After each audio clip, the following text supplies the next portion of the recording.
Are we waiting for anybody else? This is everyone, right? All right, great. Let's get started. Yep. Okay. Thanks for coming. Do you want to kick it off? Yeah. So thanks for coming. We wanted to update you all on the latest regarding our community engagement plan regarding the downtown sports and entertainment district.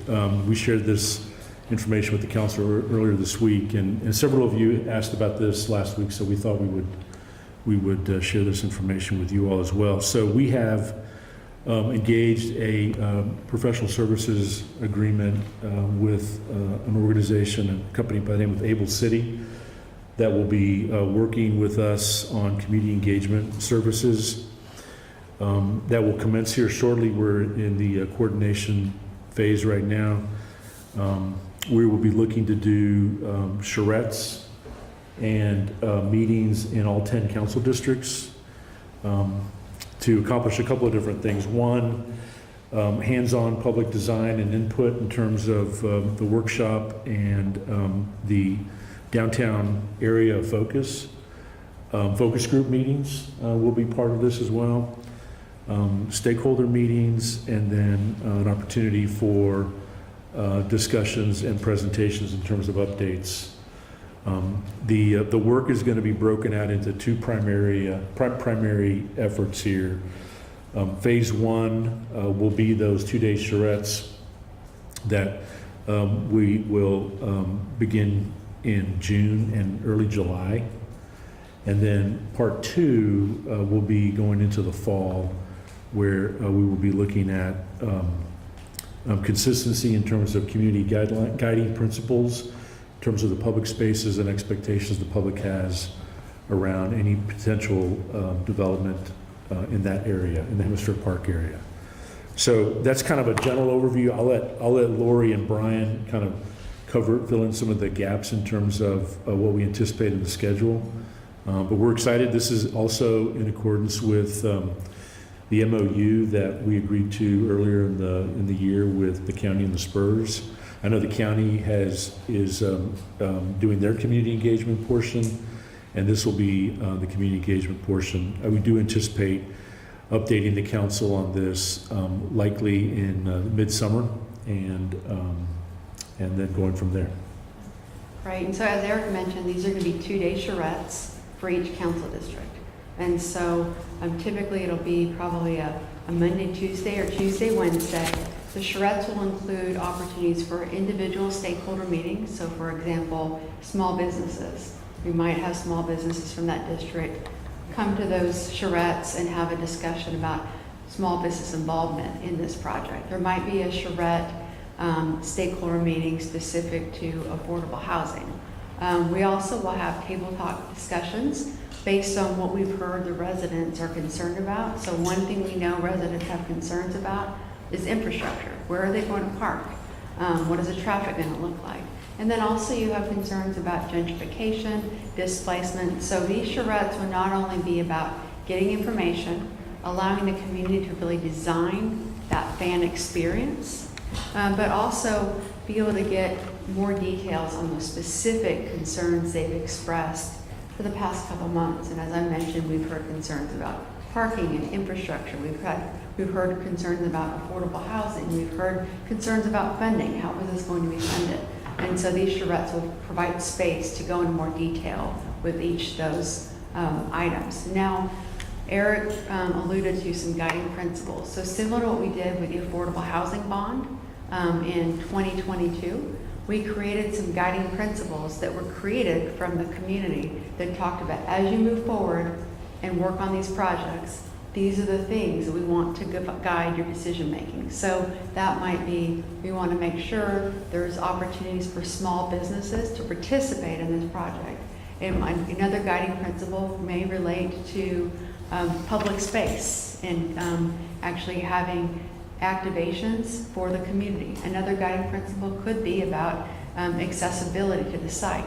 But these are the guiding principles that will help us move forward with each of those projects. And the reason for that is, the San Antonio Sports Entertainment District, it's, a series of projects, but several of those projects are moving forward without the arena, but they all have their own different timeline. And so we want to make sure that they are all following the same principles as it relates to the concerns that we hear in the community. And so that'll be an opportunity for our community to weigh in. And then that phase 2, Eric mentioned, going back to the community, making sure they saw how we've incorporated their feedback into the plan, and then following up as projects come out of their conceptual phase to get more community engagement. And I would just add that this is going to go beyond in-person events. We're also going to launch a survey for residents to give their input through that format. We already have an engagement platform available, saspeakup.com/sportsdistrict, which is up right now. That will eventually be the place for folks to go and give their input online. The survey will be bilingual, so accessibility is a concern for us, and inclusion throughout this entire process. Eventually, we'll also be launching a website separate from SA Speak Up that will provide a plethora of documentation, and it'll be constantly updated as this progresses, as these charrettes progress. So it'll be a place for folks to go to get updated and actually experience the engagement process online as well, if they want to. How do you combat the perception that decisions have already been made and this is just an exercise? Decisions haven't been made. I mean, there's a lot of work in front of us, and we'll be updating the council on funding framework and infrastructure in early June. Will be the next public presentation, update to the council. We talked last week. There are, regarding the funding framework, in particular around an NBA arena, it really centers around those 5 potential revenue sources: the venue tax, the Spurs, development revenue, lease revenue over there in that Hemisfair Park area, and the project finance zone. None of those, there is no term sheet, there's no aspect of what that looks like yet. So a deal is far from being done. In addition to the other areas of the downtown district, we have the work that needs to come back to the council regarding the convention center. We went to the council in December to lay out initially what the plan could be. We've been working throughout the spring to update that and come back to the council with a good final estimate of a potential cost that would be funded with the hotel occupancy tax. So I know that there may be folks that think this is done. It's far from it. There's a lot of work that needs to be done, and the public engagement part, as you heard the council talk earlier in the year, is an important element of that. Do you think the Spurs are going to ante up, so to speak, in July? That's what County Judge Sakai said. We might actually hear a figure from them. Well, I mean, we've had conversations with them regarding the funding framework. I don't know. I mean, I think there's still work that needs to be done. It's pretty, when you look at the 5 funding streams, they are pretty definitive in terms of potential. But I know the county is working hard on the venue tax portion. The council took action last week here at the council for the PFZ. The Spurs development revenue and any potential revenue from leases is all still in production.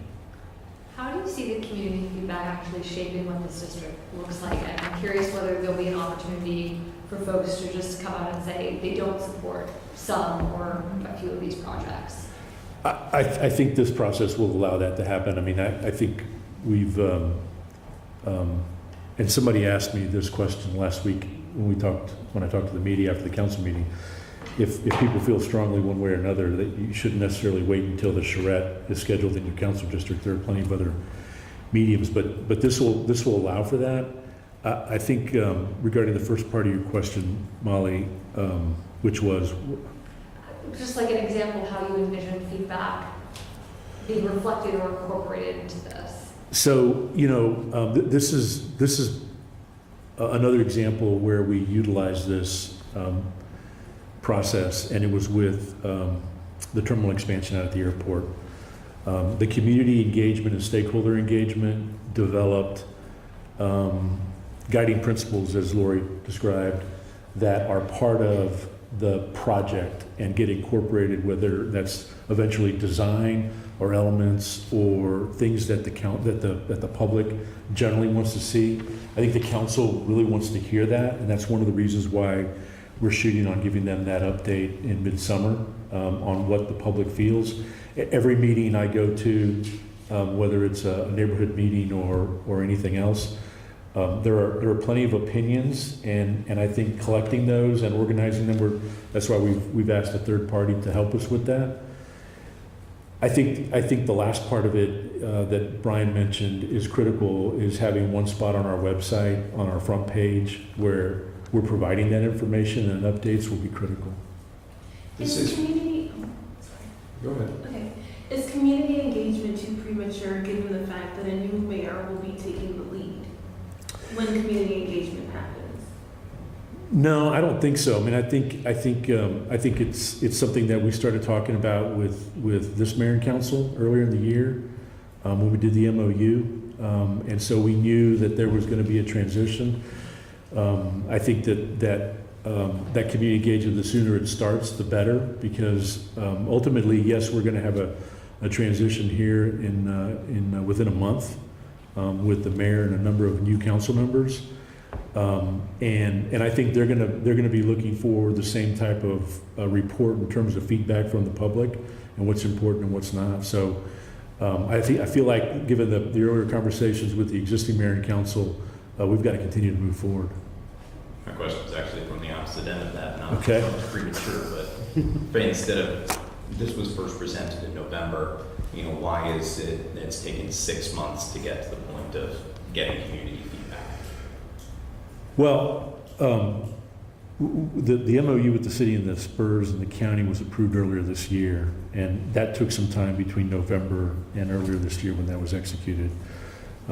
We've been working on developing a plan that we think is on target in terms of what the council has been looking for, and that I think from the city's perspective is necessary as we go through a large project like this. So I don't feel like we're late or too early. I think we're on schedule with what we said earlier in the year when we talked to the council about the MOU. And the number one issue people have asked about is how is it going to be funded? And we're still trying to answer that question. We should be able to have a better framework of how this will be funded before the charrettes happen, and we can bring that in. But if we started this 6 months ago, we wouldn't be able to ask the number one question San Antonio residents are asking is, who's paying for it? And so we needed time to work through that exercise. And that's a good point. I mean, that's part of the council update in early June.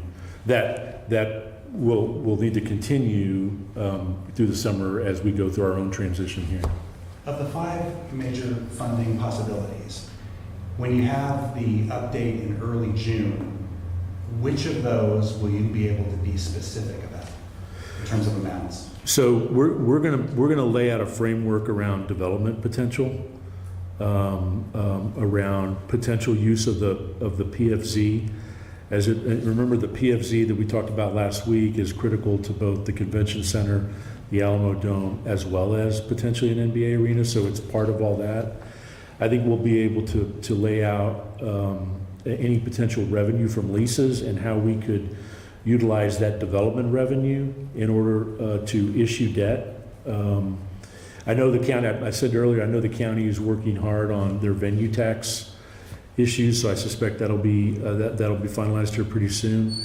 The part that I don't necessarily, that the city doesn't necessarily control, is the Spurs part, and we are working closely with them. I don't know if that'll be done by the beginning of June. You mentioned that you'll have the funding answers for the Jarrettes. Is that, is it going to be, my understanding was that's going to be that's the framework finalized. So any input or thoughts that people might have on these Jarrettes about the funding, is that liable to change the formula if you hear, very much against one particular or multiple forms of funding? My guess is that the update to council at the beginning of June is not going to be final. I mean, back to your question, I think we need to be realistic that we're going to have a transition here, and to think that it's going to be final at the beginning of June, I think it is not correct. I think number 2 In the MOU, part of what the city agreed to was initiating that funding framework conversation publicly no later than July. So we've got it, so I guess we could wait till the end of June, or the end of June to do it, or the end of July. The sooner we do it, the better, because I think we're in a position, given the work that we've done over the last couple of months, to update the council and more importantly, the public on what it potentially could look like.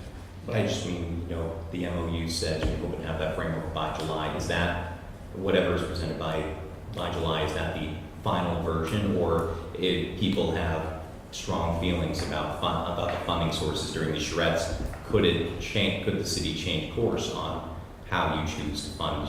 I don't want, I'm sorry I cut you off. Yeah. I don't want to speak for the mayor and the council. So obviously the MOU talked about what the city was going to do and the timing of it. Ultimately, that the mayor and the council have got to weigh in on that process as well. And part of that is not only their own conversations publicly, but also, what does the community sense about this type of project? At $3 or $4 billion, is it fair to say this is the biggest things? It's like Hemisfair 68? I mean, I can't think of a bigger project. Well, I want to stress that the sports entertainment district it's a bunch of projects that were going to happen regardless of the arena coming in or not. So for example, we have to expand our convention center.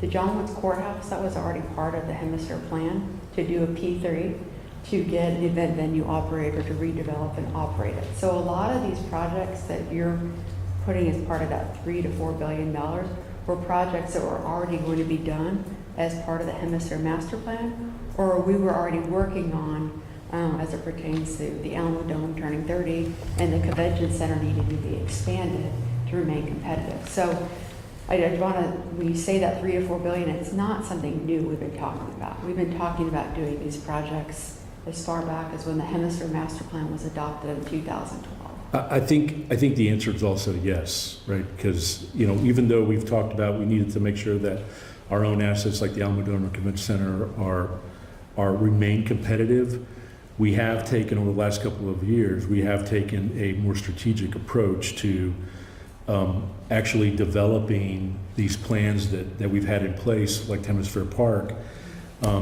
It's larger than the redevelopment of the airport in terms of potential impact and cost, and I think it has a lot of opportunity to take a corner of downtown that has a historic significance to us, is surrounded by a bunch of city assets, and create a new destination for residents. Notice that you keep using the term charrette. Is there a reason using that? That seems very specific. Is that like how it's going to be laid? Does that have to do with how the meeting is going to be run or laid out? Well, charrettes typically are referring to a very community-engaged process. And typically when you think of charrettes, you think of people sitting at a table with colors and pencils, working on the plan, identifying areas that they're interested in or types of uses. So the charrette is a way for us to accomplish quite a few things, and like the stakeholder meetings, but also with the community design of the district. And so when I think of charrette, I think about having a public design kind of process embedded in that. The other part of it, Garrett, is that we didn't want this process to be Lori or me or Brian or somebody from the city standing up in front of a big group and just talking, right? We wanted it to be engaging, and this is one of the reasons why we've hired someone to help us with that. We can do public presentations and be able to lay out a presentation and answer questions, but that's not really engaging. We do that now, and we're trying to do something a little bit different. I think the council expects something a little bit different. And how many meetings in total are we talking about? Because you mentioned meetings, and you said charrettes and meetings in each 10 districts plus stakeholder. No, it's 10. It'll be 10 two-day charrettes, one for each council district. Yeah. Within that charrette, it's 2 days, and so they will embed in there focus groups, stakeholder meetings.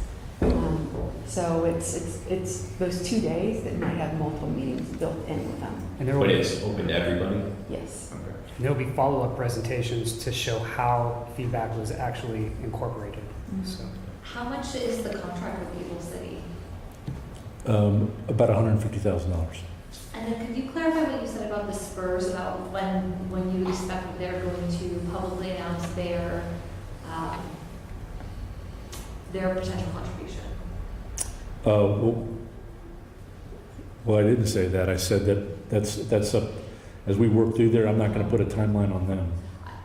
Didn't they agree to an MOU with you, though, Yes. by where the start of July, they are expected to publicly say? They're part of that MOU is that the parties would lay out that that funding framework no later than July, is what the MOU says.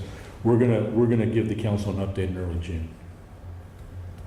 Are you, you're doing a negotiation with the Spurs in the county, one of which is a private entity. Is there any concern of publicly laying, I'm sure you talked about this in private, but publicly laying out what the city can contribute and then letting a private franchise go second and say what they'll do once they know what? Oh, absolutely, yeah, that makes a lot of sense, right? We don't wanna do that, but I also think that it's important that, as we talk about the funding streams, the development revenue, but for the development occurring is not taken away from existing resources.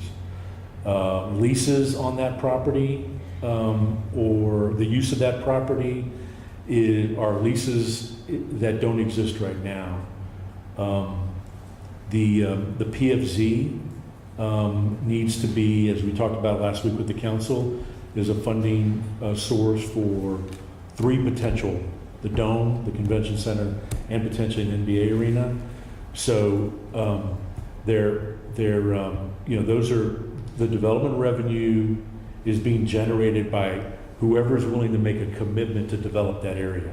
And much like, and you'll recall, much like the missions, right?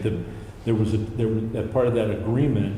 There was a commitment to development and the taxable value that generated the ability for us to consider proposing to the council and the council approving the issuance of debt based on that commitment. And so when you say development, it's both an arena, but also apartments, stores, retail, Yes. restaurants. Is that a private developer, or is the anticipation that the Spurs would be doing that as some kind of franchises have started to do? Well, either way, it would be private. It would be private. Has the city learned anything from the development of the Alamo Dome that's taken into this, since it's it's a big sports complex? It seems like a lot of, through the course of time, the Alamo Dome seems to be better loved now. But there was a time when it was too small, it was too big, should have been built for football, should have been built for baseball. Is that going to learn anything from that? Well, what we learned is that the Alamo Dome was critical to the region, not just to the city. And having a large 65,000 multi-purpose stadium is critical in terms of stadium concerts, UTSA football, a variety of different events, even in some cases, larger conventions that are occurring in the convention center. So the public spaces and the public asset perspective, those things are important that drive our economy. And I know the Dome had their 30th anniversary here 2 years ago. It's had millions of dollars worth of economic impact to us locally. When we have a stadium concert, we can track where the attendees are coming from based on ticket sales. And a lot of times that's coming from out of town. And that's all good for our economy, whether that's the airport or downtown hotels or from a sales tax perspective. So we have learned that those aspects are critical. I think also, and where you can weigh in on this, events like the Final Four that we had a couple of months ago that gave us an opportunity to activate a large part of Hemisfair Park that in most cases, on most weekends, is not activated. You can start to see the flesh on the bone there and what that potential could be in terms of activation and how that potentially will impact our economy. And we are behind NRG Stadium and AT&T in Dallas. I mean, we're the 3rd largest dome facility in Texas. And so when you're looking for large concerts like that, we are the place to go if you're in South Texas. And we want to, keep that prominence in South Texas. You have large concerts like Beyonce, like Taylor Swift, they're not going to go to a smaller arena. They want to sell tickets. And so having this facility helps us be able to recruit those types of events in San Antonio. So it's very important to us for overall economic development, for just providing San Antonians what they want. They want to see those types of acts. And we have a foothold in South Texas, and that's why people like to come to the facility. One other thing that I think I mentioned last week, but we'll work on the timing of it. We are in early June, mid-June, we will have the economic impact analysis of all of this potential investment, which will kind of quantify what this type of investment could result in. And we'll have that, and we'll share that with the media as well. When you say early June will be the funding framework, will that be before or after June 7th? Depends on our work. Yeah. But suffice it to say that whether it's before or after, it's not going to be the last conversation. I suspect those updates will need to continue as we go through our transition. Well, I shouldn't say I suspect. They will. They will. So it won't make any difference, really. So would this be like the Alamo Dome on steroids? Could you sell it like that as far as, look what the Dome did for us? You know what I'm saying? Well, potentially,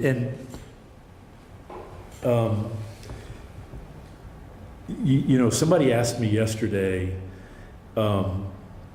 why doesn't, and I'm from San Antonio, so I remember the first couple of years of the Dome, right?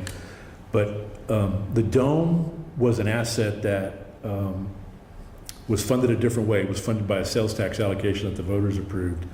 But that asset got paid off in 5 years and is still reaping regional impact economic benefits to us. And so, yes, potentially. I mean, I think you're talking about Hemisfair Park, which hasn't been completely activated since 1968, completely activated. We've had events. But taking a strategic plan that the council approved in 2012, that envisioned all this, and we have slowly since then in small increments funded the redevelopment. But how do we put the rest of Hemisfair Park on steroids? Because it is a destination. It's in a corner of downtown that is surrounded by public assets, whether they are visitors going to those assets or their residents. It's an important node to downtown, and so I think Hemisfair needs that type of destination and build out because it will ultimately impact our economy. I want to ask you a question that I hear frequently. I just got an email today about it. Some people are wondering, why did the Spurs need a new arena? To them, Frost Bank Center still seems new. Mm-hmm. Well, I mean, I think those are great questions, Jay, and I hear the same thing.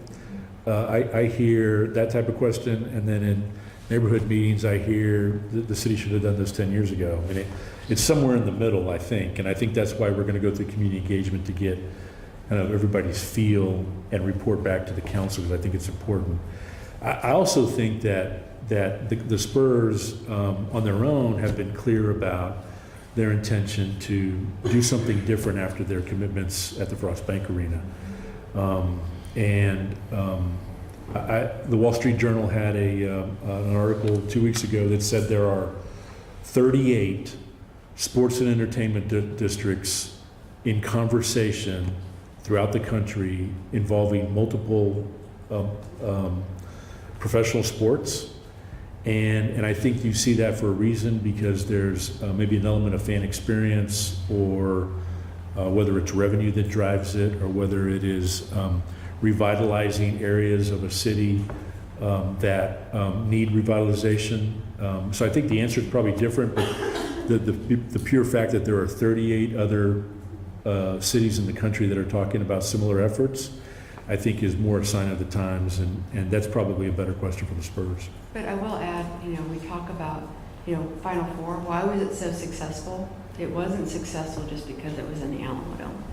It was successful because it was in the Alamo Dome in Hemisfair, and that fan experience was much richer because they had that outdoor space.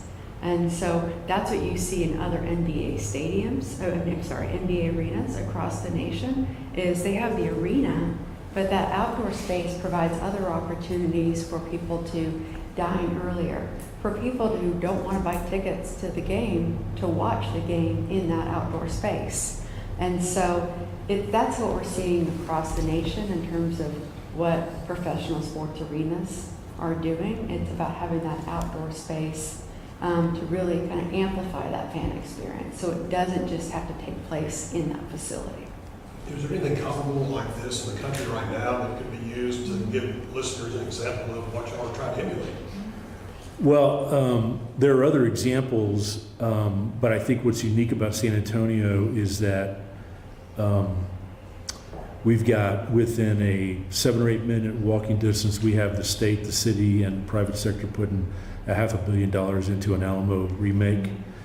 I think we have, within walking distance of this area, we have 15,000 hotel rooms. That makes us unique. There are other examples. There's Battery Park in Atlanta where the Braves play. Battery Park has more people that go to Battery Park for either housing or other events or retail or bars or restaurants than go to the Atlanta Braves games. You have the Bucks, what's the Bucks area called outside of Milwaukee Bucks Stadium or arena? I couldn't tell you. Yeah, okay. There's plenty of examples of that. You have, recently you've had announcements around the Tennessee Titans and the new stadium and the development around there.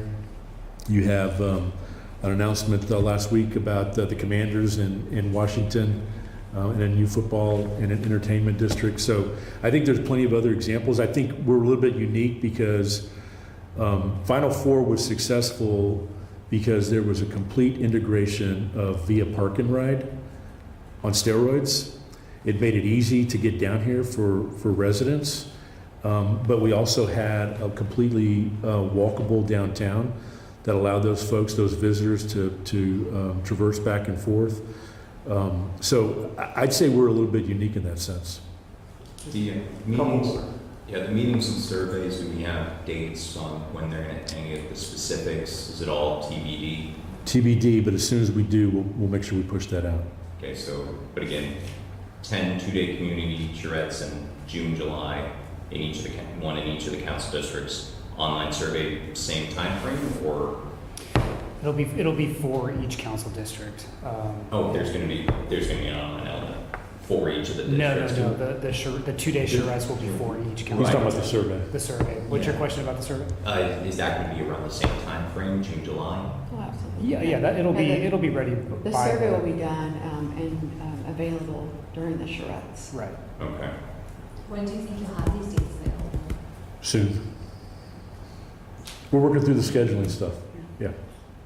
And it's a 2 day, so is the idea that folks would come for both of the 2 days, or it's 2 days, so if someone's busy on Monday, they also have an opportunity to come on Tuesday, or is it like a continuation? Yeah, you don't have to, you're not going to get locked in for 2 days. Yeah. There's going to be a flow. It's free We'll have flowing. the run of show, Free better flowing. defined, Yeah. in We're the not next going to couple make weeks. people stay for 2 days. It's an overnight. Yeah. All inclusive. Bring your sleeping bag. Lock in at the rec center. Yeah, what kind of locations will you be holding? We're looking at our community centers. Public where we locations. typically do our public meetings. Yeah, once we get that finalized, we're working with the council districts as well. That's an important element. And so. And we'll share all those details as soon as they're available. So. Just want to make sure we can tell people how they can get involved. Absolutely. The big thing are the charrettes, the surveys, and then the second phase is the stakeholder meetings. No, the We're just stakeholder sorry, meetings that's are part of going to it. be part of the charrettes. Yeah. And we are very much very anxious to start marketing these as well. We need to give people enough Yeah. time to get there. Yeah. So you have the same, made the same comment. We're going to rely upon you, Garrett, to help Yeah. us get the word out. It's all about you getting people there. And Well, that's what I like to hear, so. Garrett, you can tout the SA Speak Up page because folks can go on there and register for updates. Currently. You can get updates by registering on there. Mhm. Currently, yes. Cool. Yeah. Thanks, everybody. Thanks. Thank you.